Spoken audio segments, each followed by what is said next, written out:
Wali Kota Jambi disebut jebak siswi SMP Syarifah soal 1,3 miliar rupiah. Kasus siswi SMP Jambi, Syarifah Fadia Alkaf, yang mengkritik Wali Kota Jambi, Syarifah Shah soal kerjasama Pemkot Jambi dan perusahaan Cina, yang proyeknya merugikan rakyat, masih belum menyentuh hal yang substansial. Meski laporan polisi atas siswi SMP Jambi, Syarifah Fadia Alkaf, yang mengkritik Pemkot Jambi telah dicabut, namun, inti masalah dan tuntutan Syarifah belum dipenuhi Pemkot Jambi. Syarifah sebelumnya mengkritik dan meminta agar perusahaan China yang bekerja sama dengan Pemkot Jambi bertanggung jawab atas kerusakan rumah neneknya Hafsah yang merupakan pejuang veteran. Di sisi lain, Wali Kota Jambi, Syarifah Shah, mengungkapkan bahwa keluarga Syarifah Fadia Alkaf meminta nilai ganti rugi atas kerusakan rumah nenek Hafsah dengan nilai tak masuk akal, yakni 1,3 miliar rupiah.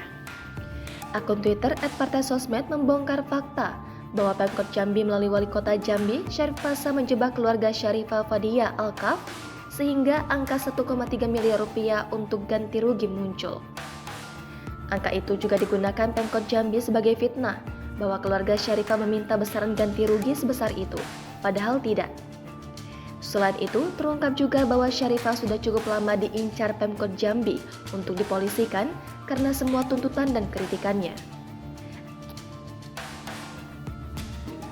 Kritika Syarifah Fadia kepada pemerintah Kota Jambi terus bergulir meskipun laporan yang diajukan telah dicabut. Hotman Paris Hutapea pun menyatakan siap memberikan dukungan dan bantuan hukum kepada Syarifah dalam memperjuangkan kasus tersebut.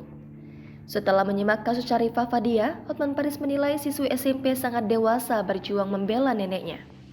Karenanya, Hotman Paris dengan tegas menyatakan dukungannya melalui unggahan di akun Instagram pribadinya pada Rabu 7 Juni kemarin. Jangan lupa subscribe, share, komen, dan like ya!